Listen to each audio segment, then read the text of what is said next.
The words sliced through the mahogany-paneled conference room at Meridian Capital like a blade through silk. Clean. Precise. Devastating. My husband David delivered them with the casual cruelty of a man who believed he held every card in the deck, his voice pitched just loud enough for the 6 other partners seated around the polished table to hear every syllable. Before we dive back in, let us know in the comments where you're watching from. And if this story resonates with you, don't forget to subscribe, because tomorrow's story is something truly special I can't wait to share. The anniversary meeting. That's what they called it at Meridian, the annual gathering where the firm's founding partners reviewed the year's performance and decided who deserved to stay in the inner circle. 15 years since I'd helped build this investment firm from a cramped downtown office with secondhand furniture and a shared receptionist. 12 years since we'd expanded to 3 floors of the prestigious Blackstone Tower. 8 years since I'd generated more revenue than any other partner, including my dear husband, and today, the day that was supposed to celebrate our professional partnership, both business and personal, David had chosen to remind everyone exactly what he thought of my contributions. I sat perfectly still in my burgundy leather chair, fingers laced together on the mahogany surface, watching the uncomfortable shuffles around the table. Margaret Chen, our senior litigation partner, suddenly found her notes fascinating. James Rothwell cleared his throat and reached for his water glass like it might save him from the tension. Even Harrison Webb, David's former law school roommate and most loyal ally, shifted in his seat and avoided eye contact. The presentation screen still glowed behind David, displaying the Q3 portfolio performance metrics I'd spent weeks analyzing. My analysis. My strategy recommendations. My late nights cross-referencing market data while David attended his client dinners that seemed to end remarkably late and leave him smelling like expensive perfume that definitely wasn't mine.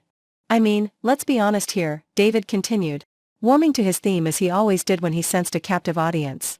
He adjusted his silver cufflinks, the ones I'd bought him for our 10th wedding anniversary, and leaned back in his chair with the confidence of a man who believed he was delivering a masterclass in business acumen. Victoria's heart is in the right place, don't get me wrong. She's great with the administrative side of things. The spreadsheets, the filing systems, making sure everyone's comfortable. He gestured vaguely in my direction without actually looking at me, like I was an interesting piece of furniture he was describing to potential buyers. But when it comes to the real negotiations, the high-stakes client relationships, the strategic vision that drives a firm like this, well, that requires a certain kind of instinct. A certain. He paused, savoring the moment like fine wine. Killer instinct. The ability to see the bigger picture beyond the day-to-day details. Margaret's pen had stopped moving entirely. James was now studying the grain pattern in the conference table like it held the secrets of the universe. Through the floor-to-ceiling windows, I could see the Seattle skyline stretching toward Elliott Bay, the late afternoon sun casting long shadows across the city I'd helped David conquer, one calculated investment at a time. What I'm saying, David said, finally turning those steel-gray eyes toward me with a smile that didn't reach them, is that maybe it's time for Victoria to focus on what she does best. The support functions. The background work that keeps the machinery running smoothly while the real dealmakers handle the client-facing responsibilities. The silence that followed was deafening. Not the comfortable quiet of a room full of people processing information, but the painful hush of witnesses to an execution they hadn't seen coming. David's proposal wasn't subtle, he wanted me demoted to glorified administrative assistant in the firm I'd helped build, the firm where my name was literally engraved on the founding charter hanging behind his chair. I could feel their eyes on me, waiting for the explosion. Waiting for tears, or shouting, or the dramatic breakdown of a woman whose husband had just professionally humiliated her in front of their closest colleagues. David was waiting too, I realized. This wasn't spontaneous cruelty, this was calculated. He wanted a reaction. He needed me to fall apart, to prove his point about women being too emotional for serious business. Instead, I smiled, not the brittle, fake smile of someone trying to hide their pain. Not the trembling, uncertain expression of a woman who'd just been blindsided by betrayal. I smiled with the quiet confidence of someone who knew exactly what cards they were holding, even if everyone else at the table thought the game was already over. That's an interesting perspective, David, I said, my voice steady and warm as morning coffee. I appreciate you sharing your thoughts on my contributions to the firm. I reached for my leather portfolio, the one that had traveled with me to every major negotiation for the past decade, and opened it with deliberate calm. The papers inside were organized in perfect order, each section marked with color-coded tabs that David had always mocked as obsessive organization. Today, that obsessive organization was about to become his worst nightmare. Before we discuss any restructuring, I continued, pulling out a single sheet of paper and placing it face down on the table. I think it would be valuable for everyone to understand exactly where our current client relationships stand. The real numbers, not just the projections. David's confident smile flickered for just a moment, so briefly that anyone not watching carefully would have missed it. But I was watching. I'd been watching for months, documenting every late night, every mysterious phone call, every client meeting that couldn't be verified through our official scheduling system. Victoria, I don't think we need to get into the weeds right now, David said, his tone just a shade too quick, too eager to move past my contribution. This is about vision, about leadership structure going forward. Oh, but I think the details matter, I replied, still smiling. After all, you just spent 10 minutes explaining how important it is to see the bigger picture. And the bigger picture, as I understand it, includes knowing which clients are actually ours, and which ones might be, exploring other options. The temperature in the room seemed to drop several degrees. Margaret finally looked up from her notes, her dark eyes sharp with sudden interest. James stopped pretending to study the table. Even Harrison, loyal Harrison, was now paying attention with the focused intensity of a man who sensed blood in the water. David's hand moved unconsciously to his tie, a nervous habit I'd observed for 15 years of marriage and partnership. I'm not sure what you're implying, Victoria. I'm not implying anything, I said, my fingers resting lightly on the paper I'd placed on the table. I'm simply suggesting that before we make any decisions about who should handle client relationships, we should probably make sure we know where those relationships actually stand. Don't you think that's practical? The question hung in the air like smoke from an extinguished candle, carrying with it the unmistakable scent of something burning. And for the first time since he'd started his little performance, David looked directly at me, really looked, and I saw the exact moment when he realized that his carefully orchestrated humiliation might not be going according to plan, but it was too late. The words had been spoken, the witnesses were present, and the paper under my fingers contained information that was going to change everything. David had wanted to demonstrate his superiority, his vision, his killer instinct. He had no idea that he'd just walked into a trap 15 months in the making. It took a lot of care and time to prepare and narrate this for you, so if you're enjoying it, a quick subscribe really helps and means the world to us. Alright, let's get back to it. The conference room held its breath. 6 pairs of eyes tracked between David's expectant face and my calm expression like spectators at a tennis match, waiting for the inevitable explosion that would validate everything he'd just said about women in high-pressure business situations. David leaned back in his chair, arms crossed, wearing the satisfied expression of a man who believed he'd just delivered a checkmate. His silver wedding ring caught the late afternoon light streaming through the floor-to-ceiling windows, the same ring I'd placed on his finger 12 years ago when we thought partnership meant something different than it apparently did today. Well, he prompted, his voice carrying that particular tone of manufactured patience that suggested he was doing me a favor by allowing me time to process my professional obituary. Any thoughts on the restructuring proposal? I could feel Margaret Chen's concerned gaze, James Rothwell's uncomfortable fidgeting, and Harrison Webb's barely concealed anticipation. They were waiting for tears, for shouting, for some kind of emotional breakdown that would confirm David's narrative about my unsuitability for real business leadership. Instead, I reached for my Mont Blanc pen, the one David had given me when I made my first $1 million deal, and made a single, precise note in the margin of my portfolio. The scratch of gold nib against premium paper was the only sound in the room. David, I said finally, my voice carrying the same conversational tone I might use to discuss weekend dinner plans, I think your proposal deserves serious consideration. David's confident smile brightened. This was going even better than he'd planned. I'm glad you're being reasonable about this, Vic, he said, using the diminutive that had always irritated me but which I'd never bothered to correct in professional settings. I know change can be difficult, but, oh, I wasn't finished, I interrupted gently, still writing. The pen moved across the paper with surgical precision, each letter formed with the careful attention to detail that David had just dismissed as mere administrative work. I was going to say that your proposal deserves serious consideration, along with several other structural changes that might benefit the firm's long-term stability. The smile flickered. Just for a microsecond. But I caught it. What kind of structural changes? Margaret asked, her litigation instincts clearly triggered by something in my tone. That I capped my pen with deliberate care and placed it parallel to my portfolio, every movement controlled and purposeful. Well, for instance, I think we should examine our client retention rates over the past 18 months. Particularly the correlation between account management styles and client satisfaction scores. James shifted uncomfortably. Victoria, I'm not sure this is the time for a deep dive into performance metrics, isn't it? I asked, turning to face him with the same serene expression I'd maintained throughout David's little speech. David just suggested that client relationships require a certain killer instinct and that I lack the strategic vision necessary for high-stakes negotiations. I think it's only fair that we examine whether the data supports that assessment. David's hand moved to his tie again, that nervous tell I'd catalogued along with dozens of others over our years together. Victoria, we don't need to turn this into some kind of academic exercise. The partners have confidence in my judgment, do they? I asked, my voice still pleasant, still calm. Because I'd hate for anyone to make important decisions based on incomplete information. The silence stretched taut as a piano wire. Outside, a ferry horn echoed across Elliott Bay, and somewhere in the distance, construction crews worked on another gleaming tower that would reshape Seattle's skyline. But inside our mahogany-paneled bubble, time seemed suspended. Harrison cleared his throat. What kind of incomplete information are we talking about, Victoria? I smiled at him, genuinely this time. Harrison had always been the most direct of David's allies, which made him easier to work with than the others who hid their allegiances behind diplomatic language. I'm talking about client communications, Harrison. Response times to proposals. Renewal rates. The kind of metrics that tell us whether our current approach is actually working, or whether we're just coasting on reputation while our competitors slowly eat away at our market share. David's jaw tightened almost imperceptibly. Our client retention is excellent.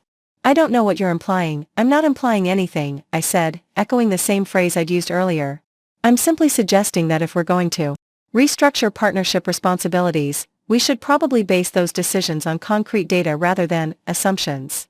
I let the word hang in the air like incense, heavy with implication. Margaret leaned forward slightly. What kind of data are you referring to, Victoria? This was the moment. The fulcrum point where David's calculated humiliation would either succeed completely, or begin its transformation into something else entirely. I could feel his eyes on me, studying my face for any sign of the breakdown he'd orchestrated this entire meeting to achieve. Instead, I simply nodded toward the paper I'd placed face down on the table 15 minutes earlier. The kind of data, I said quietly, that a good support person tends to collect when she's handling all those tedious administrative details that apparently don't require strategic vision. David's confident posture shifted almost imperceptibly. The change was so subtle that anyone not intimately familiar with his body language would have missed it entirely. But I'd spent 15 years learning to read the micro-expressions that preceded his temper tantrums, his celebrations, his lies, and right now, those micro-expressions were telling me exactly what I'd hoped they would. David was beginning to realize that his carefully choreographed performance might have just hit an unexpected snag. I think, I continued, my hand resting lightly on the mysterious document, that before we make any decisions about who should handle what responsibilities, we should probably make sure everyone understands exactly what those responsibilities currently entail. Don't you agree, darling? The endearment rolled off my tongue like honey laced with arsenic. Sweet enough to pass for affection, sharp enough to draw blood, and for the first time since he'd started his little speech about my professional inadequacies, David looked directly into my eyes and saw something that made his confident smile disappear entirely. Recognition. He was finally beginning to understand that the woman he'd just attempted to humiliate in front of their colleagues might not be quite as surprised by his performance as he'd assumed. Might not be quite as unprepared for this conversation as he'd hoped. Might, in fact, have been expecting it all along. The revelation hit him like ice water, and I watched it dawn across his features with the quiet satisfaction of someone who had been waiting 15 months for exactly this moment. Shall we proceed with the data review? I asked pleasantly, my fingers drumming once against the paper that contained his professional future. I think everyone would find it illuminating. The moment had arrived to lift the veil on 15 months of careful observation, and I found myself almost grateful to David for providing such a perfect opportunity. His public humiliation had just handed me the ideal platform to reveal exactly how much I knew about his extracurricular activities. You know, David, I said, flipping the paper over with the casual grace of someone revealing a winning poker hand, when you mentioned that client relationships require a certain killer instinct, it reminded me of something interesting I discovered while reviewing our account files last quarter. The document now lay face up on the polished mahogany surface, a detailed spreadsheet showing client contact logs, meeting schedules, and revenue attribution over the past 18 months. But it wasn't the numbers that made David's face pale, it was the column labeled verification status with its sea of red flags. Take the Morrison account, for example, I continued, my finger tracing down the spreadsheet with the precision of a surgeon making an incision. According to our internal records, you've had 16 client dinners with Patricia Morrison since January. Fascinating woman, from what I understand. Recently divorced, inherited her late husband's tech portfolio, and apparently quite appreciative of personal attention in her business relationships. Margaret Chen's eyebrows rose incrementally. James Rothwell stopped fidgeting entirely. Harrison Webb's loyalties were clearly being tested as. His gaze ping-ponged between David's increasingly uncomfortable expression and my serene confidence. The curious thing, I said, letting my voice carry just enough academic interest to sound like genuine puzzlement, is that when I cross-referenced those dinner dates with Patricia's actual whereabouts, I discovered some rather interesting discrepancies. For instance, on March 15, when you claimed to be discussing portfolio diversification over dinner at the Metropolitan Grill, Patricia was actually in Vancouver visiting her sister. I know this because her sister posted quite extensively about their wine-tasting weekend on social media. David's hand moved toward his water glass, then stopped halfway, as if he'd suddenly forgotten how to complete simple motor functions. Victoria, I think you might be confused about the dates. Oh, I'm very careful about dates, I said, turning to the second page of my documentation. Obsessively careful, one might say. It's that administrative attention to detail you mentioned earlier. For instance, I'm quite certain about April 3rd, when you allegedly took Patricia to discuss municipal bond strategies at Canlis. Except that Canlis was closed for private renovation that entire week. I confirmed this with their events coordinator personally. The room temperature seemed to drop several degrees. Through the floor-to-ceiling windows, I could see storm clouds gathering over Puget Sound, casting the Seattle skyline in appropriately dramatic shadows. But here's where it gets really interesting, I continued, my tone remaining conversational despite the carnage I was methodically inflicting. When I started noticing these scheduling inconsistencies, I began to wonder where you actually were during those supposed client meetings. So I did what any good support person would do, I started keeping better records. I pulled out a second document, this one featuring GPS coordinates, credit card transaction logs, and timestamp data. The kind of digital breadcrumbs that modern life scatters everywhere, waiting for someone patient enough to collect them. It turns out that on March 15th, while Patricia was in Vancouver and you were supposedly at the Metropolitan Grill, your credit card was actually used at the Fairmont Olympic Hotel. Specifically, at their bar at 7:30, and then for room service at 9:45. Room 412, to be precise. Interesting choice, considering we live only 20 minutes from downtown. Margaret was no longer trying to hide her fascination. As head of litigation, she'd developed an appreciation for well-documented evidence. And what I was presenting had the methodical thoroughness of a case heading to trial. Of course, I said, credit card records only tell part of the story. That's when I started paying attention to the smaller details. The kind of things a wife notices when she's married to someone for 12 years but apparently doesn't know him quite as well as she thought. I opened my leather portfolio to reveal a collection of photographs, all printed on premium paper and organized with the same color-coded tabs that David had always mocked. Each image was timestamped and location tagged with professional precision. Like this receipt from La Perla Lingerie Boutique, I said, sliding the first photograph across the table. Purchased on March 20th. Size 6, black lace, definitely. Not my size or style. The receipt was in your jacket pocket when I took it to the dry cleaner. Along with this interesting business card from someone named Sofia Castellano, who lists her profession as executive lifestyle consultant. David's face had progressed from pale to ashen. His confident posture had collapsed into something resembling a controlled panic, and his signature silver cufflinks now seemed to mock his professional composure. Sophia is quite photogenic, I continued, producing another image. This is from her LinkedIn profile, where she describes herself as specializing in personalized relationship management for high-net-worth individuals. A unique career path, though I suppose it's technically accurate. James Rothwell cleared his throat uncomfortably. Victoria, I'm not sure this is appropriate for a partnership meeting. Oh, but it is, I said, my voice sharpening just enough to cut through his diplomatic protest. Because Sophia isn't just David's lifestyle consultant. She's also been attending our client events. Using our firm's credentials. Introducing herself as a strategic partner to potential investors. The silence that followed was profound. Outside, the storm clouds had moved closer, and the first drops of rain began spattering against the windows with increasing intensity. The Whitmore Industries reception last month, I continued, pulling out another photograph. The Pacific Northwest Investment Summit in October. The charity gala for Children's Hospital where we were supposed to be representing Meridian Capital as a unified partnership. Sophia was at all of them, wearing credentials that identified her as part of our team. Harrison Webb finally found his voice. David, what the hell is she talking about? But David seemed to have lost the ability to form coherent words. The man who had spent the last 20 minutes eloquently describing my professional inadequacies now sat in stunned silence, watching his carefully constructed facade crumble with archaeological precision. The really fascinating part, I said. Producing the final photograph is what happened when I started tracking the timeline of these events against our actual client retention rates. It turns out that several of the accounts David claimed to be personally managing through his superior relationship building skills have actually been considering other firms. Margaret leaned forward sharply. Which accounts? Morrison, obviously. The Whitmore portfolio. Hamilton Trust. Sterling Dynamics. I rattled off the names like a coroner reading a death certificate. All of them have received preliminary proposals from Blackwater and Associates over the past 6 months. All of them during periods when David was supposedly strengthening our relationships with his killer instinct. The room erupted in controlled chaos. Harrison started asking rapid-fire questions about client security protocols. James demanded to know how long I'd known about potential account defections. Margaret began making notes with the focused intensity of someone already planning damage control strategies, but David remained silent, staring at the spread of evidence like a man watching his own execution. The confident business leader who had opened this meeting by dismissing my contributions now looked like what he actually was, a man whose 15-month affair had just been documented with the kind of methodical precision that would make forensic accountants weep with joy.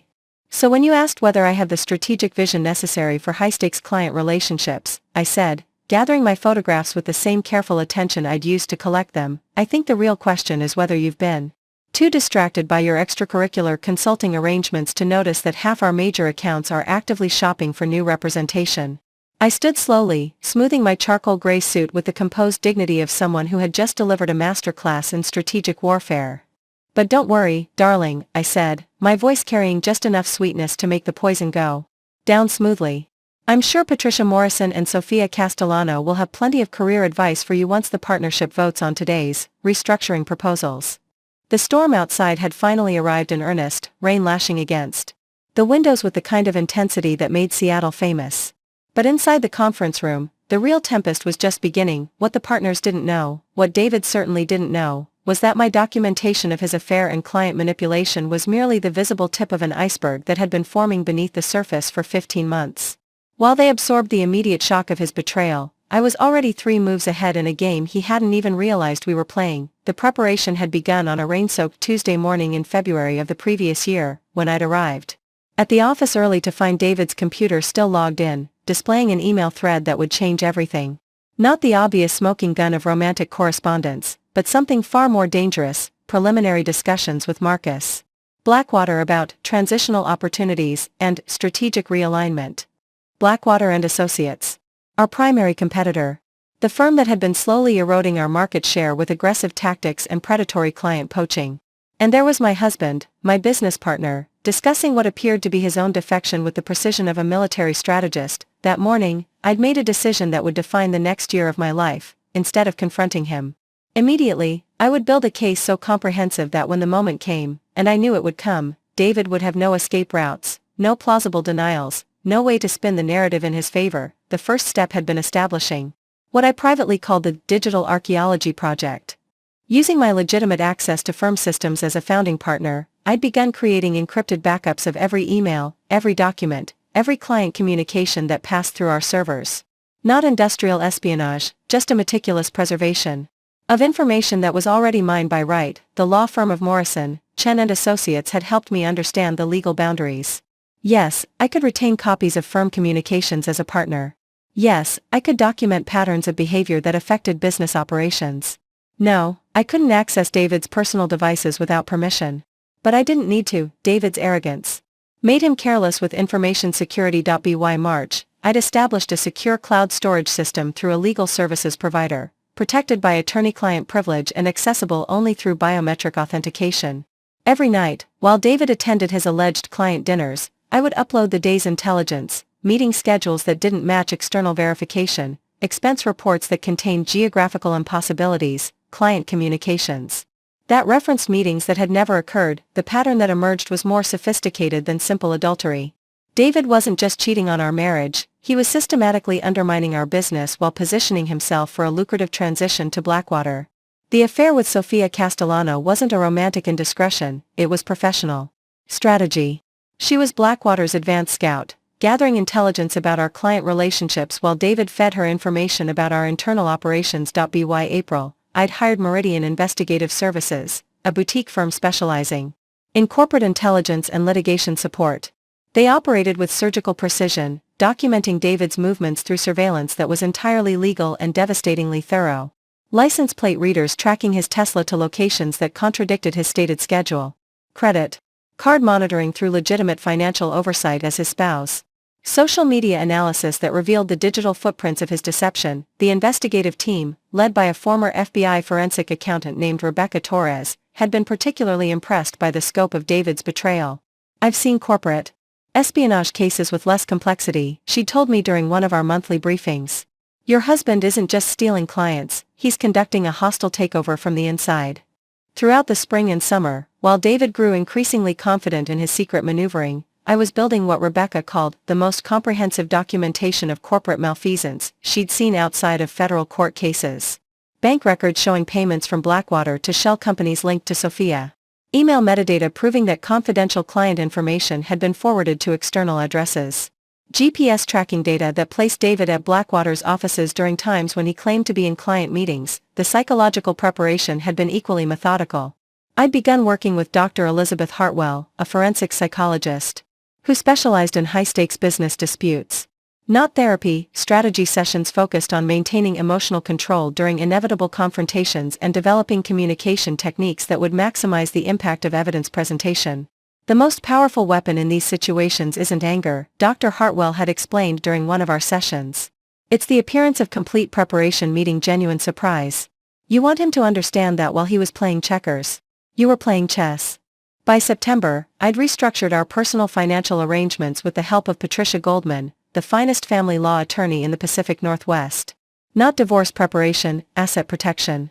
Ensuring that when David's professional misconduct inevitably triggered legal consequences, my personal financial security would remain intact regardless of what happened to him or to Meridian Capital. The legal architecture was elegant in its simplicity: trusts that protected my premarital investments, business agreements that clearly delineated intellectual property ownership, and partnership contracts that included specific clauses addressing professional misconduct and its consequences.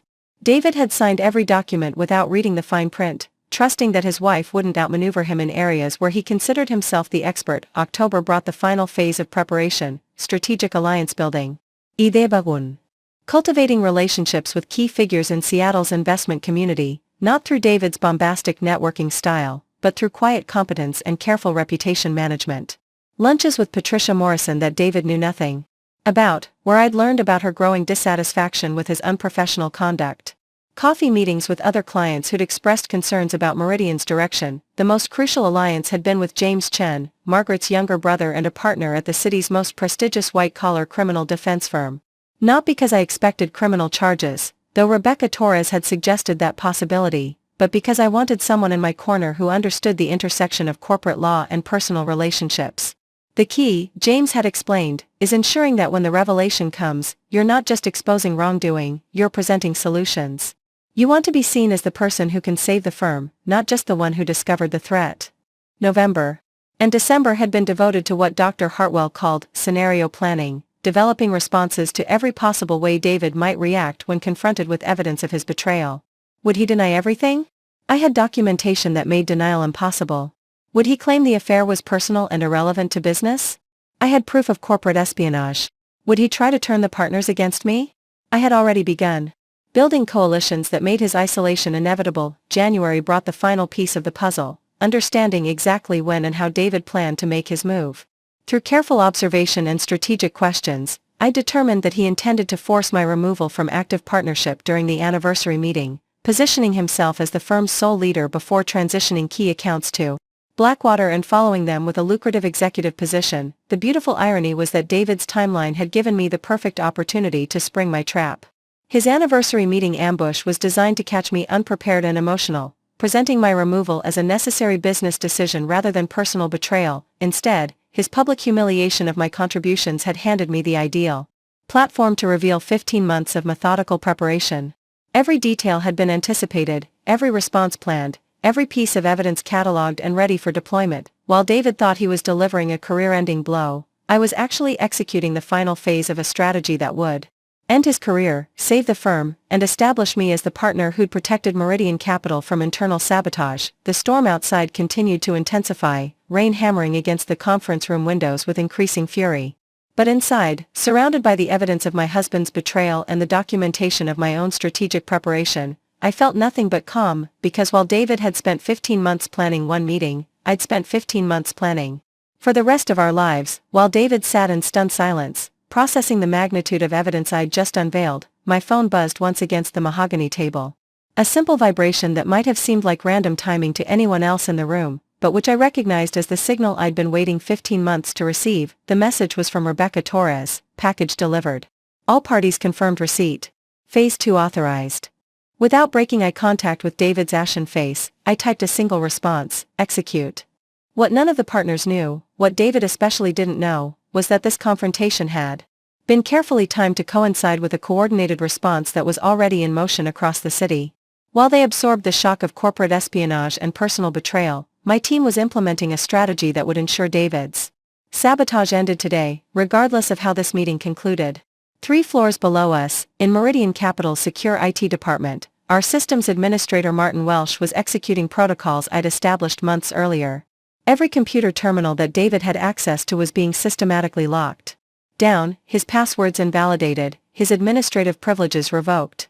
Not through dramatic confrontation, but through routine security updates that would appear completely normal to anyone not privy to the real agenda. Martin didn't know about the affair or the Blackwater conspiracy. He only knew that I'd requested enhanced security measures for potential corporate intelligence threats, and that today's date had been marked in his calendar for months as implementation day. The beauty of working with competent professionals was that they didn't need the full picture to execute their responsibilities with precision. Simultaneously, 6 blocks away in the offices of Morrison, Chen and Associates, my legal team was filing a comprehensive package of documents with the Washington State Bar Association, the Securities and Exchange Commission, and the Federal Bureau of Investigation.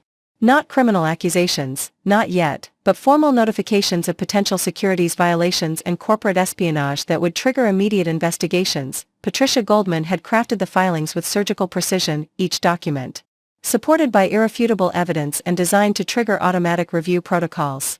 The goal wasn't to destroy David immediately, it was to ensure that every regulatory body with jurisdiction over our industry would be watching his next moves with microscopic attention. At the same time, Rebecca Torres was personally delivering sealed envelopes to the executive offices of every major client whose accounts David had been secretly shopping to Blackwater.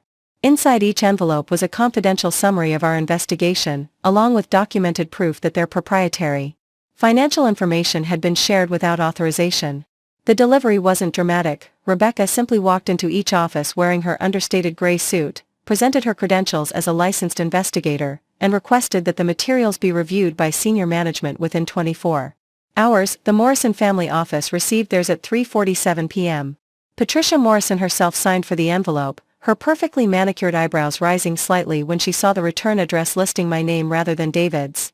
Whitmore Industries CEO was in a budget meeting when Rebecca arrived, but his executive assistant assured her that Mr. Whitmore would review the materials before his evening flight to San Francisco. Hamilton Trust's managing partner was more direct. "What kind of materials are we talking about?" he'd asked Rebecca, his voice carrying the skepticism of someone who'd built his fortune by being suspicious of unsolicited information. "Evidence that your confidential investment strategies have been shared with unauthorized third parties," Rebecca had replied, her tone professionally neutral. "Along with documentation showing which specific information was compromised and when." The silence that followed had been, according to Rebecca's later report, the sound of a very expensive legal problem being born. But the most crucial activation was happening 12 blocks north, in the glass towers of Blackwater and Associates. At precisely 4 p.m., while David struggled to formulate a coherent response to my evidence presentation, Marcus Blackwater himself was receiving a visit from Agent Sarah Chen of the FBI's White-Collar Crime Division. Agent Chen wasn't there to make arrests or issue dramatic warnings.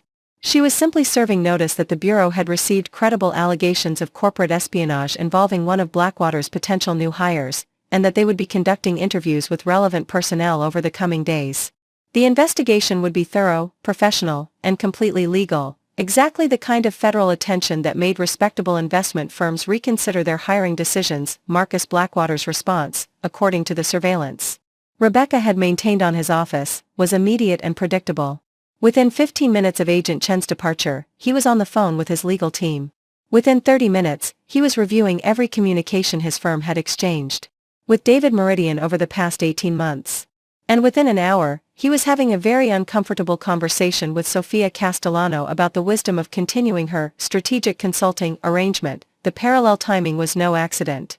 I'd learned years ago that the most effective business strategies operated like symphony orchestras, individual players executing their parts in perfect coordination to create a result that was greater than the sum of its components. While David sat in our conference room watching his personal life implode, his professional future was simultaneously disintegrating across multiple locations throughout Seattle's financial district. My phone buzzed again. This time it was James Chen, Margaret's brother, confirming that the emergency partnership meeting I'd requested had been officially scheduled for 9 a.m. the following morning. All 7 founding partners would be required to attend, and the agenda would include matters relating to corporate security, fiduciary responsibility, and partnership restructuring. David would receive the meeting notice within the hour, giving him exactly enough time to understand the scope of his predicament but not enough time to mount an effective defense. The psychological pressure was intentional. I wanted him to spend the night contemplating exactly how thoroughly he'd underestimated the woman he'd just tried to humiliate. Another message arrived, this one from Dr. Elizabeth Hartwell, Media Strategy confirmed. Prepared statements ready for distribution upon your authorization. The media component had been the most delicate aspect of the entire operation. Seattle's business community thrived on reputation and relationships, and I had no intention of destroying Meridian Capital's standing while removing David from it. The prepared statements would position the firm as the victim of attempted corporate espionage, with me as the vigilant partner who discovered and prevented the theft of client information. David would be portrayed not as a cheating husband, but as a security risk who'd been neutralized before he could cause permanent damage. The beauty of this narrative was that it was entirely true. His affair with Sophia was merely the personal dimension of a larger professional betrayal, and the media coverage would focus on the business implications rather than the salacious details. Meridian Capital would emerge stronger, more secure, and under my undisputed leadership. As if on cue, Margaret Chen's phone rang.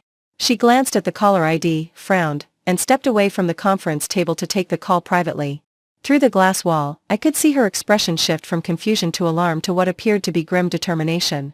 When she returned to the table 2 minutes later, her litigation instincts had clearly engaged at full capacity.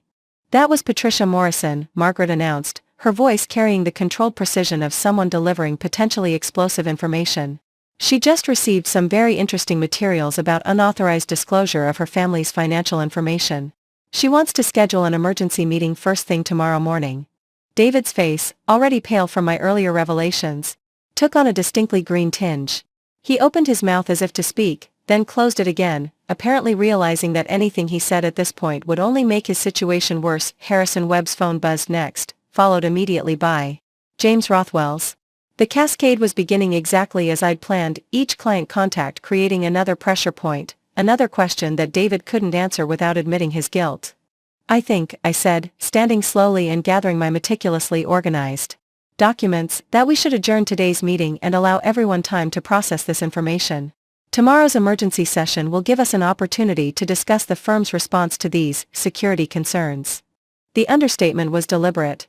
David's betrayal wasn't a security concern, it was a Category 5 hurricane that was about to reshape the entire landscape of Seattle's investment management industry. But maintaining the appearance of measured professionalism was crucial to the success of Phase 2. As the partners began filing out of the conference room, each clutching their phones and wearing expressions that ranged from bewilderment to barely controlled panic, David remained seated at the table. His silver cufflinks caught the last rays of afternoon sunlight streaming through the rain-soaked windows, and for a moment I almost felt sorry for him, but sympathy was a luxury I couldn't afford.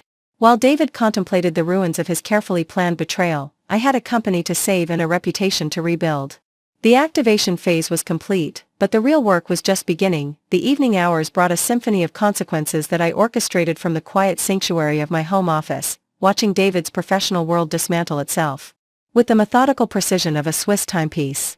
While he sat in his study 3 rooms away, frantically making phone calls that no one was answering, I was implementing the final phases of a strategy that would ensure his betrayal became his complete undoing. At 6:30 p.m., the first domino fell when Patricia Morrison's legal team contacted our firm directly, bypassing David entirely and requesting an immediate conference call with me personally.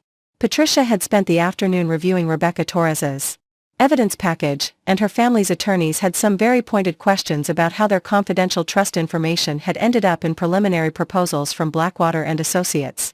Victoria, Patricia's voice carried the icy precision of old money confronting betrayal. I need to understand exactly how David accessed our estate planning documents when those files were supposed to be restricted to senior partners only. The answer, of course, was in the access logs I'd been meticulously maintaining for 15 months.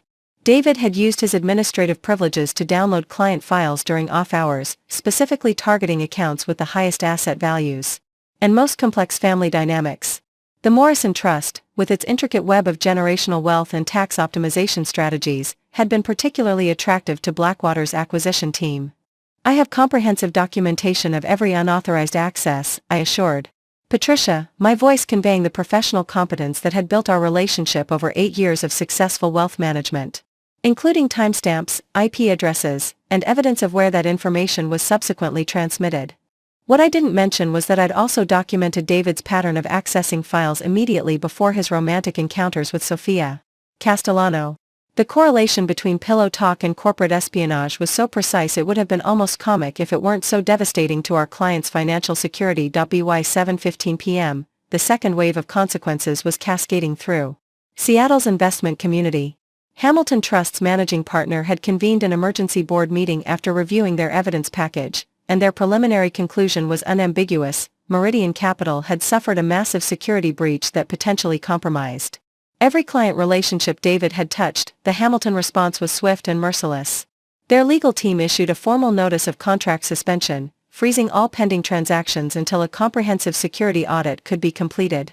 More importantly, they began reaching out to other institutional investors, sharing their concerns about Meridian's internal controls and suggesting that the entire industry needed to reassess their relationships with firms that couldn't protect confidential information. The professional gossip network in Seattle's financial district moved faster than social media, and by 8 p.m., 3 more major clients had contacted the firm requesting emergency meetings. Not with David, specifically excluding David, but with the partnership leadership to discuss ongoing security concerns and relationship continuity. Each conversation followed the same pattern: initial shock at the scope of the breach, followed by grudging respect for my proactive investigation, then careful questions about the firm's stability going forward. I responded to each inquiry with the same measured professionalism, emphasizing that Meridian Capital had identified and contained the security threat before any permanent damage occurred. The most crucial conversation came at 8:45 p.m., when Marcus Blackwater himself called my direct line. His voice carried the carefully controlled tension of a man whose lucrative acquisition strategy had just exploded in spectacular fashion. "Victoria, I think there may be some misunderstandings about my firm's interactions with David," he began, his tone suggesting that diplomatic deflection was his preferred approach to federal investigations. "Marcus," I replied, letting my voice carry just enough steel to make my position clear, "the only misunderstanding is how you thought you could poach our clients through corporate espionage without consequences." The silence that followed was profound. Marcus Blackwater had built his reputation on aggressive tactics and calculated risks, but he'd apparently miscalculated the intelligence and determination of the woman he'd attempted to eliminate through her husband's betrayal. "I think we need to discuss this situation in person," he finally said. "No, Marcus, we don't. You need to discuss this situation with the federal agents who'll be interviewing your staff tomorrow morning.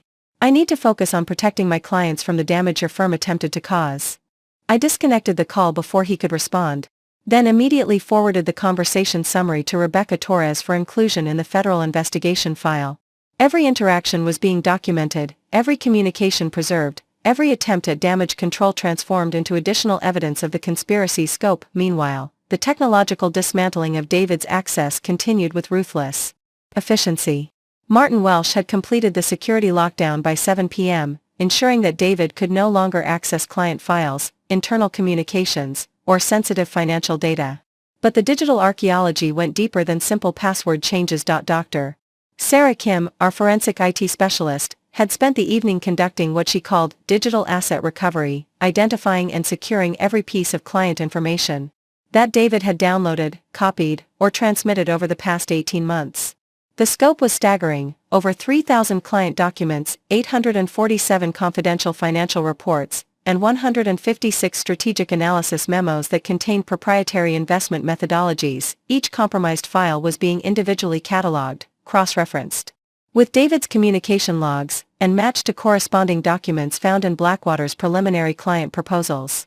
The evidence was building into what Dr. Kim described as the most comprehensive documentation of corporate espionage I've seen outside of international cybercrime cases.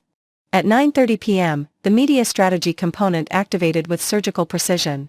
Rather than waiting for rumors to spread through Seattle's business community, I had authorized the release of carefully crafted statements to select financial journalists who specialized in corporate security issues. The narrative was elegantly simple. Meridian Capital had discovered and neutralized an internal security threat before any client data could be permanently compromised. The firm's proactive investigation had revealed attempted corporate espionage by a competitor, leading to appropriate law enforcement involvement and enhanced security protocols.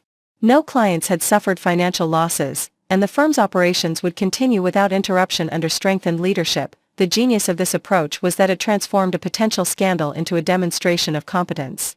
Instead of appearing as victims of betrayal, Meridian Capital emerged as a firm so sophisticated that we could detect and defeat corporate espionage attempts. My role as the vigilant partner who'd protected our clients' interests was subtly emphasized without appearing self-promotional. By 10 p.m., the first news alerts were appearing on financial industry websites. Seattle investment firm thwarts corporate espionage attempt. Meridian Capital leads industry response to cybersecurity threats. Federal investigation targets competitors' illegal client poaching scheme. Each headline reinforced the narrative that Meridian Capital was the victim, not the perpetrator, of professional misconduct. David's personal betrayal was absent from the coverage entirely. The story focused on business espionage, regulatory violations, and the firm's exemplary response to external threats. The final piece of the evening's implementation involved the partnership restructuring documents that Patricia Goldman had prepared months earlier. At 10:30 p.m., formal notices were delivered to each founding partner, outlining the emergency bylaws that would take effect immediately following tomorrow morning's meeting. The language was precise and legally unassailable. Any partner found to have violated fiduciary responsibilities, disclosed confidential client information, or engaged in activities detrimental to the firm's reputation would face immediate suspension pending formal review.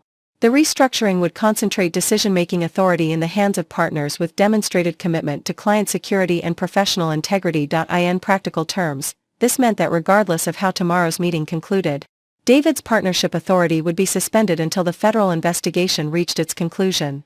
He would retain his financial stake in the firm, but his ability to make decisions, access information, or represent Meridian Capital to clients would be eliminated immediately. As I reviewed the evening's accomplishments from my home office, listening to David's increasingly desperate phone calls echoing from his study, I felt the quiet satisfaction of a strategy executed with flawless precision. Every element had activated according to plan, every contingency had been anticipated, every potential escape route had been systematically eliminated. The beautiful irony was that David's anniversary meeting ambush had provided the perfect catalyst for implementing changes I'd been planning for over a year.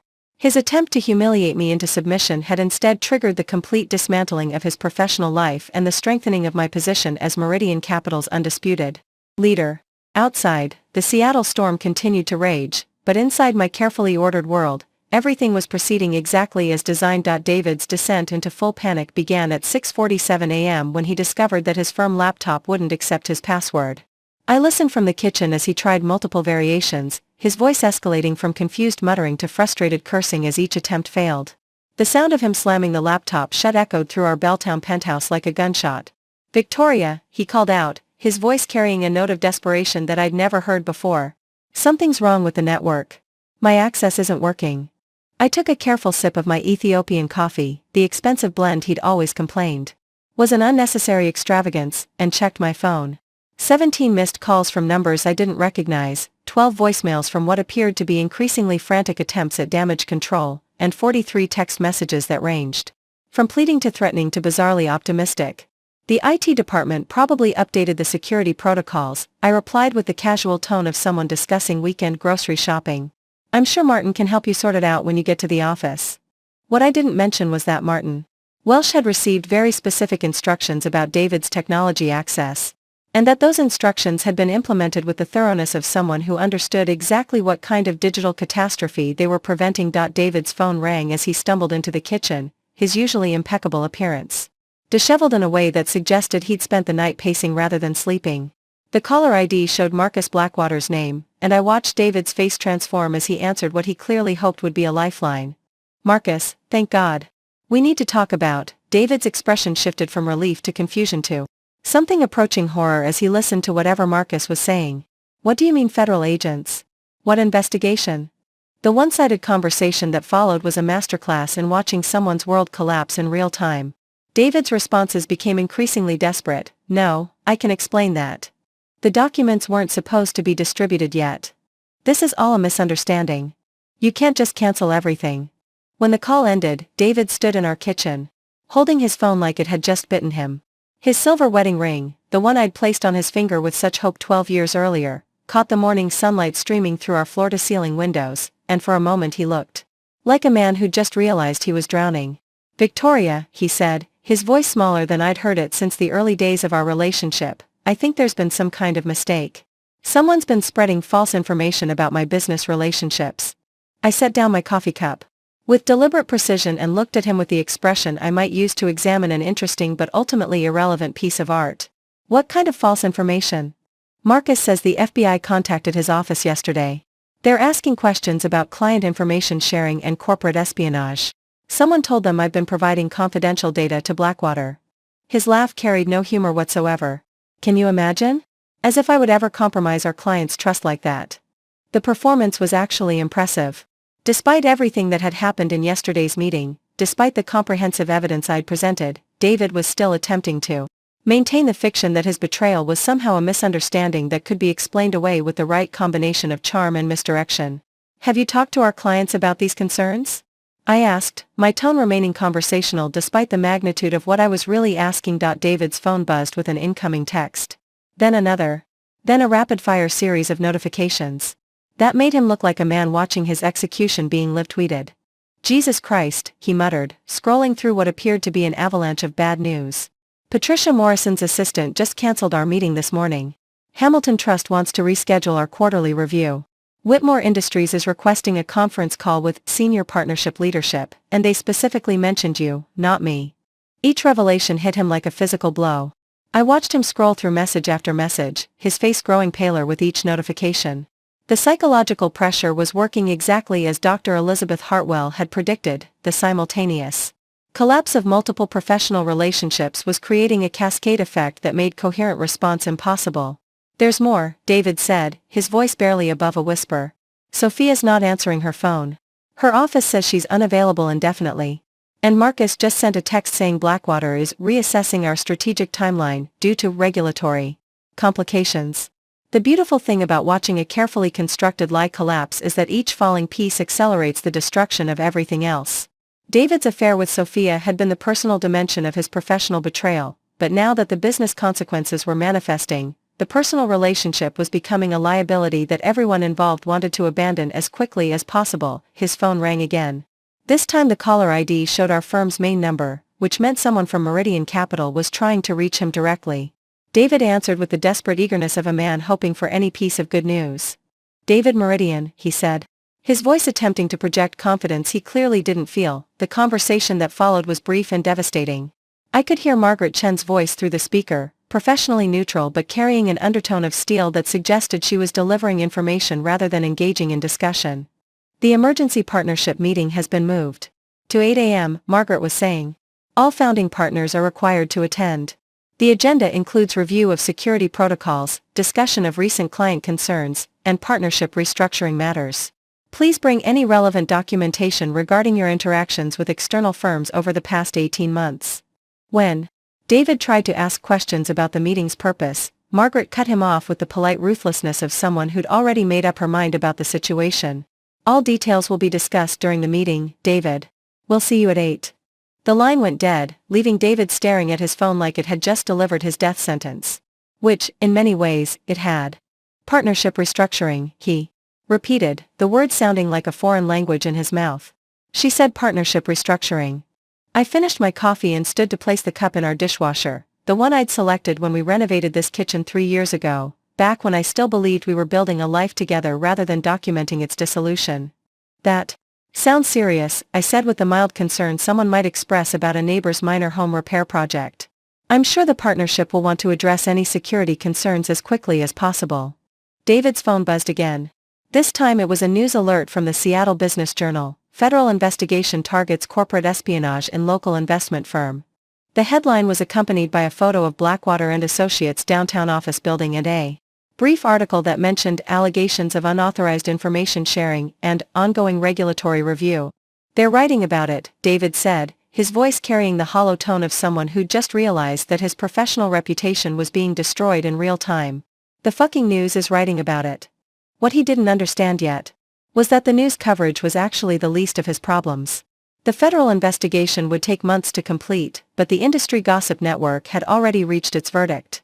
In Seattle's tight-knit financial community, the mere appearance of regulatory impropriety was enough to end careers, and David's situation went far beyond appearance. His phone rang one final time before he left for the office.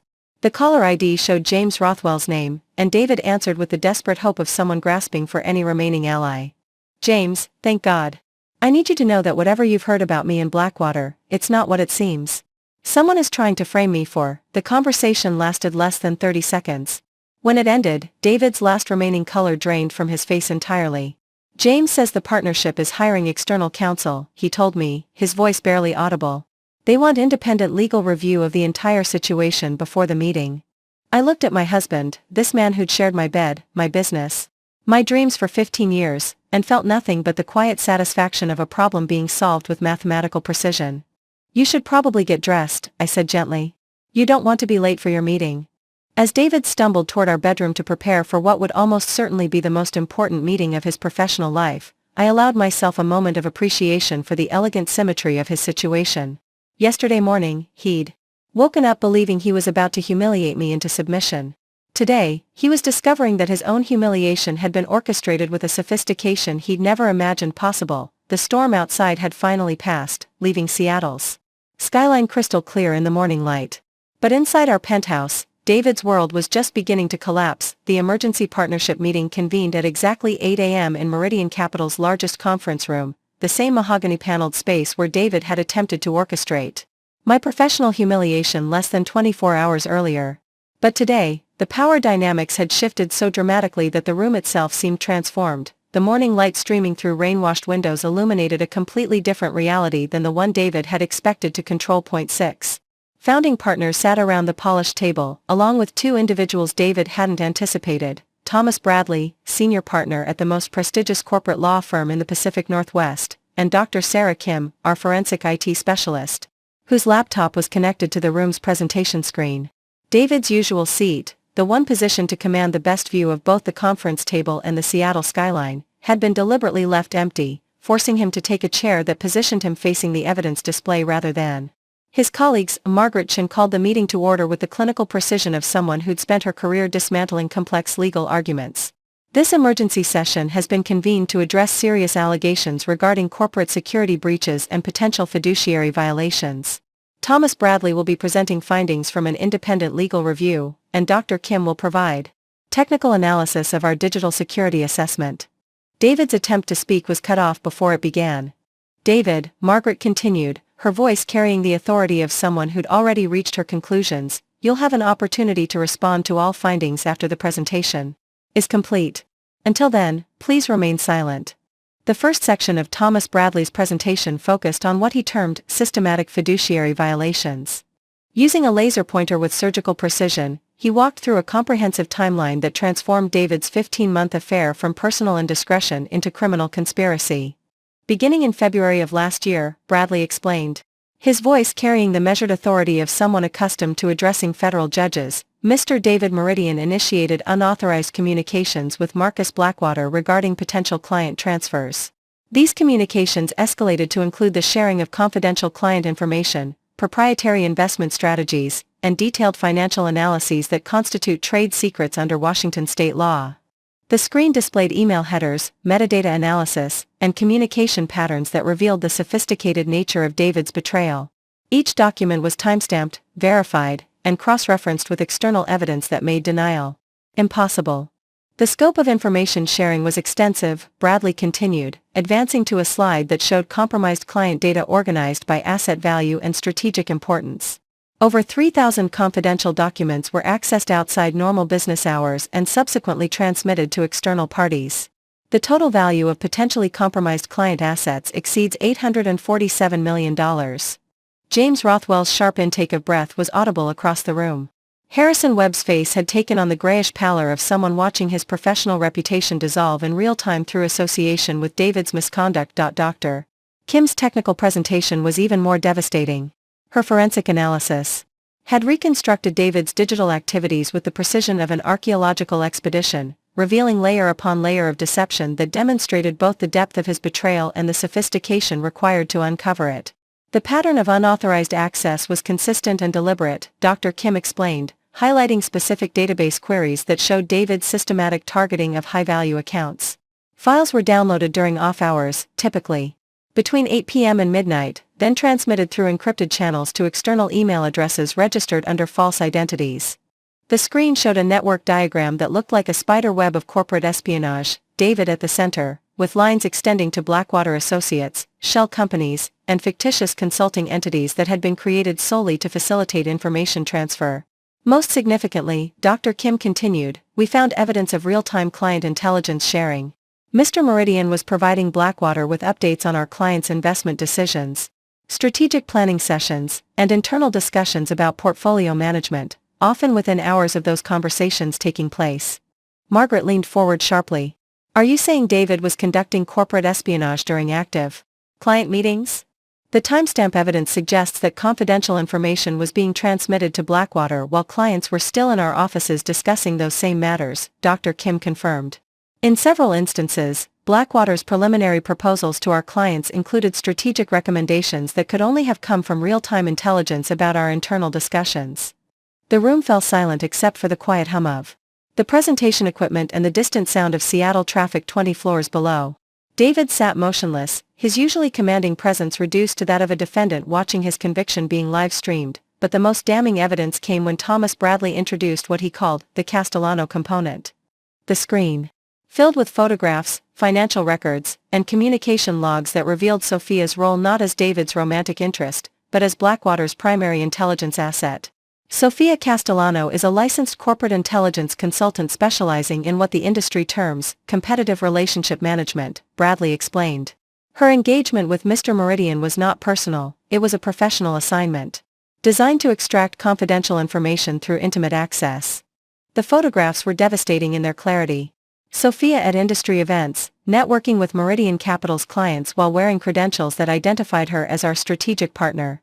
Sophia in restaurant meetings with David, where hidden cameras had captured him sharing client files across intimate dinner tables.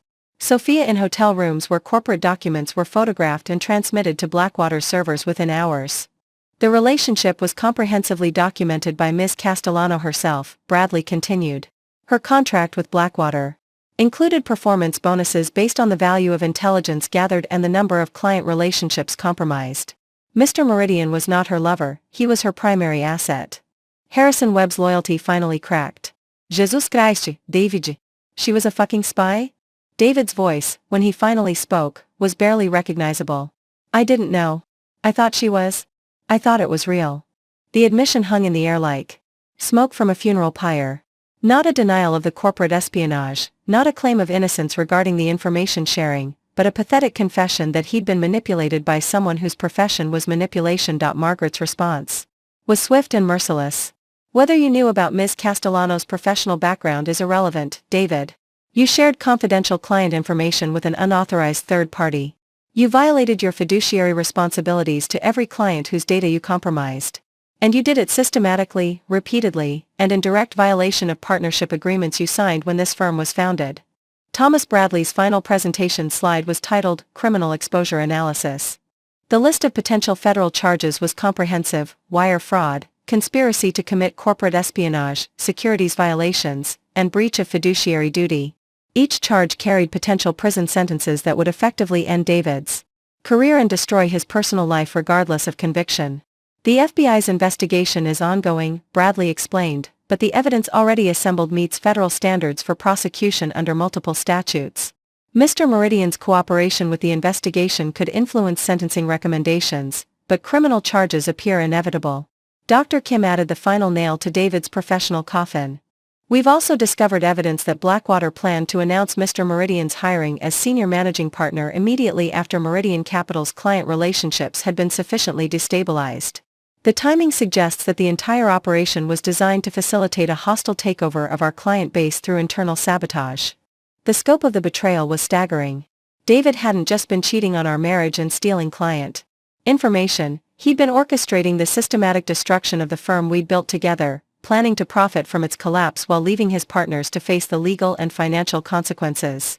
Margaret stood slowly, her expression carrying the controlled fury of someone who'd spent her career defending clients against exactly this kind of corporate predation. "David," she said, her voice carrying the finality of a judge delivering a verdict, "you are hereby suspended from all partnership activities pending the conclusion of federal investigations. Your access to firm resources, client information, and partnership decision-making authority is permanently revoked. Security will escort you from the building, and you are not to contact any Meridian Capital clients or employees until this matter is resolved." David's mouth opened and closed without producing sound. The man who'd attempted to humiliate me with his superior business acumen was discovering that he'd been nothing more than a useful idiot in someone else's sophisticated operation. "The partnership will be voting on permanent termination procedures this afternoon," Margaret continued. "Given the scope of fiduciary violations and criminal exposure, I don't anticipate that vote requiring extended deliberation." As security personnel entered the conference room to escort David from the building, he turned to look at me with an expression that combined desperation, confusion, and something that might have been belated respect. "Victoria," he said, his voice carrying the hollow tone of complete defeat, "how long have you known?" I smiled at him with the same serene confidence I'd maintained throughout his public humiliation 24 hours earlier. "Long enough," I replied simply. "Long enough." The call came at 4:17 p.m. on a number I didn't recognize, though the desperation in David's voice was immediately familiar. He'd been officially terminated from Meridian Capital 3 hours earlier in a partnership vote that had been as swift as it was unanimous, and now he was apparently using a borrowed phone to reach the only person who might still answer his calls. "Victoria, we need to talk. Please. Just give me 5 minutes to explain." I was sitting in what had been our shared office, though the nameplates had already been changed to reflect my sole occupancy, reviewing the preliminary partnership restructuring documents that would officially establish me as Meridian Capital's managing partner. The view from our 20th floor windows showed Elliott Bay in the late afternoon light, its surface calm after yesterday's storm, and I found myself appreciating the metaphorical appropriateness. "Explain what, David?" I asked, my voice carrying the polite interest someone might show when a stranger asked for directions. "Everything. How you knew, when you figured it out, why you didn't just talk to me before it got to this point. I know I fucked up, but destroying my entire life seems a little excessive, don't you think?" The casual arrogance was remarkable. Even after watching comprehensive evidence of his 15-month conspiracy presented by federal investigators and corporate attorneys, David still seemed to believe that his betrayal was somehow a minor transgression that could be resolved through the right combination of charm and deflection. "Where would you like to meet?" I asked, already knowing that this conversation needed to happen face-to-face if it was going to provide the closure that 15 months of strategic preparation deserved. We agreed on Café Allegro, a small coffee shop in Fremont that held no memories of our relationship, neutral territory where David's desperation wouldn't attract attention from the financial district colleagues who were already discussing his spectacular downfall with the gleeful intensity that Seattle's business community reserved for truly comprehensive scandals.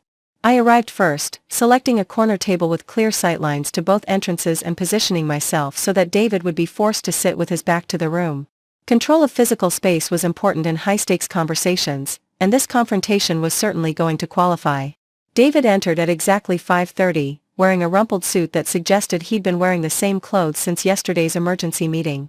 His usually immaculate appearance had deteriorated into something that bordered on disheveled, and his confident posture had been replaced by the careful movements of someone who wasn't certain they still belonged in civilized society. "Thank you for coming," he said, settling into the chair across from me with the cautious relief of someone who'd expected to be rejected entirely. "I wasn't sure you'd want to see me after everything that happened today." I studied his face with the detached interest of an anthropologist examining an interesting but ultimately primitive specimen. The silver threads at his temples that I'd once found distinguished now just looked gray, and the laugh lines around his eyes had deepened into something that suggested worry rather than humor. "I was curious," I said simply. "After 15 months of systematic documentation, I wanted to hear how you plan to explain your way out of comprehensive federal evidence." David's attempt at a confident smile failed spectacularly. 15 months? You've known for 15 months? I've known about Sophia for 15 months. I've known about Blackwater for 13 months. I've known about your plan to destroy Meridian Capital for 11 months. I ticked off the timeline with the same methodical precision I'd used to document his betrayal. The only thing I didn't know was exactly when you'd be stupid enough to give me the perfect opportunity to reveal everything. The color drained from his face as the implications settled in. "The anniversary meeting. You knew I was going to." "David, I helped write the partnership restructuring proposal you presented yesterday. I've been feeding you strategic recommendations for months, watching you implement ideas that would make your eventual termination as legally airtight as possible." I sipped my coffee, a simple black brew that cost a fraction of the Ethiopian blend he'd always insisted on at home. "Your humiliation speech was beautifully delivered, by the way. Very convincing performance of someone who actually believed he held the power in our relationship." The silence that followed was profound. Around us, the coffee shop continued its late afternoon bustle, students typing on laptops, couples sharing pastries, retirees reading newspapers, but David sat frozen in the kind of complete stillness that comes when someone realizes they've been outmaneuvered so thoroughly that resistance is pointless. "Why?" he finally asked, his voice barely audible above the ambient noise. "If you knew everything, why didn't you just confront me? Why destroy everything we built together?" The question revealed so much about David's fundamental misunderstanding of both our relationship and the situation he'd created. Even now, facing the complete collapse of his professional and personal life, he still seemed to believe that his betrayal was somehow negotiable, that the right conversation could have prevented the consequences he was now facing. "David," I said, leaning forward slightly to ensure he understood the importance of what I was about to say, "you didn't build anything with me. You built a career on my work, a reputation on my client relationships, and a future on my strategic planning. Then you decided to sell all of it to our competitors while fucking their intelligence consultant." His flinch was almost physical. "It wasn't supposed to be like that," Sophia said. "Sophia was a professional operative whose job was extracting information from useful idiots," I interrupted. "Her performance reviews at Blackwater specifically mentioned your susceptibility to flattery and your willingness to share confidential information in exchange for sexual attention. You weren't her lover, David. You were her mark." The humiliation was complete now. Not just the professional destruction of his career, not just the legal exposure that would likely result in federal prosecution, but the personal revelation that his grand affair had been nothing more than an intelligence operation that had targeted his weaknesses with scientific precision. "The recordings of your hotel encounters with Sophia have already been provided to federal investigators," I continued, my voice maintaining the same conversational tone I might use to discuss weekend plans. "She documented everything, your discussions of client strategies, your complaints about partnership decisions, your detailed descriptions of our internal operations. All of it was professionally recorded and transmitted to Blackwater within hours." David's hands were shaking now, whether from anger or shock or some combination of both. "You're telling me that everything over the past year, everything I thought was happening between us, was just you setting me up?" "I'm telling you that everything over the past year was you destroying our marriage, our business partnership, and your professional reputation while I documented the process," I corrected. "I didn't set you up, David. I just refused to be blindsided by your betrayal." The distinction was important, both legally and personally. I hadn't entrapped David or manipulated him into criminal behavior, I'd simply observed and recorded criminal behavior that he'd chosen to engage in independently. The federal investigators had been very clear that my documentation efforts constituted legitimate self-protection rather than entrapment. "So what happens now?" David asked, his voice carrying the hollow tone of someone who'd already accepted defeat but needed to understand the scope of his destruction. "Now you face the consequences of 15 months of federal crimes while I rebuild the firm you tried to destroy," I said, standing slowly and gathering my purse with the same careful attention to detail that had characterized my entire strategic response.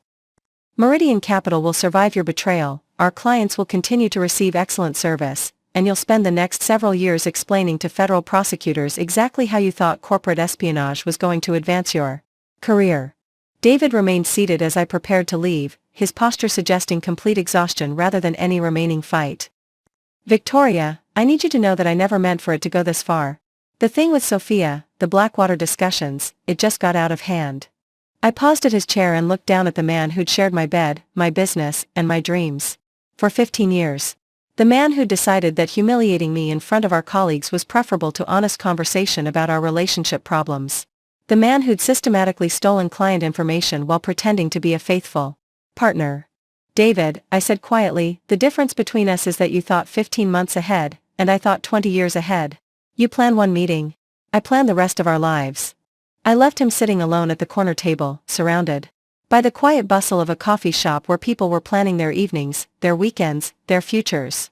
But David's future had already been decided by 15 months of choices that he'd made without understanding their consequences. Outside, Seattle's evening light painted the Fremont neighborhood in shades of gold and shadow, and I felt the profound satisfaction of someone who'd played a complex game with patience, intelligence, and absolute precision. Tomorrow morning, I would begin the process of rebuilding Meridian Capital into something stronger and more successful than it had ever been under shared leadership. Tonight, I would go home to a penthouse apartment that was finally, completely mine. 6 months later, I stood in the renovated conference room of Meridian Capital, the same mahogany-paneled space where David had attempted to orchestrate my professional humiliation, reviewing the quarterly reports that would establish our firm as the most successful independent investment management company in the Pacific Northwest.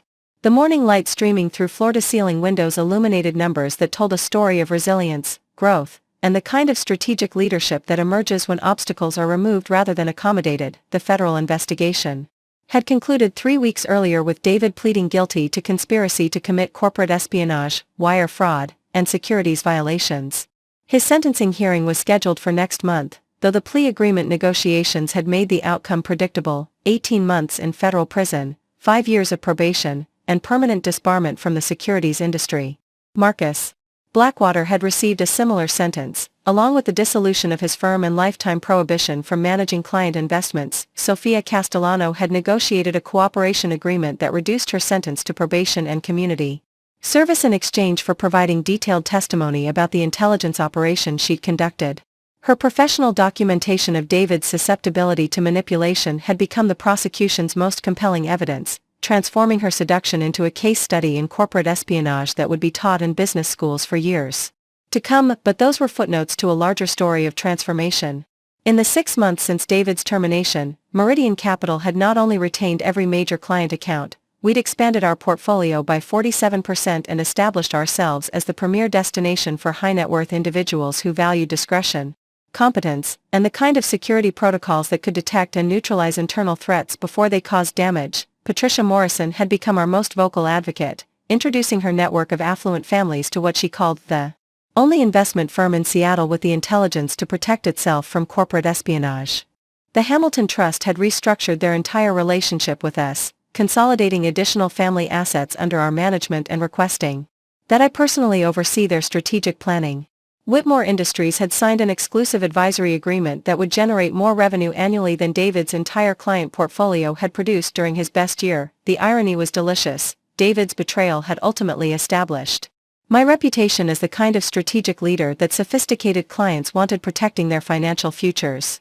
His attempted sabotage had become the best marketing campaign our firm could have imagined. Margaret Chen knocked on the conference room door, entering with the satisfied expression of someone who'd spent the morning reviewing legal documents that confirmed everything had proceeded exactly according to plan. The final partnership restructuring is complete, she announced, placing a leather folder on the table with the same ceremonial gravity that had once characterized David's anniversary presentations. You are now the sole managing partner of Meridian Capital, with full authority over strategic decisions, client relationships, and firm expansion. The documents inside represented more than just corporate reorganization, they were the culmination of a strategy that had transformed personal betrayal into professional triumph. The firm that David had tried to destroy through systematic sabotage was now stronger, more profitable, and more respected than it had ever been under shared leadership. There's more, Margaret continued, her smile carrying the satisfaction of someone who'd participated in a masterclass in strategic warfare. The Seattle Business Journal wants to interview you for their annual Women in Finance feature.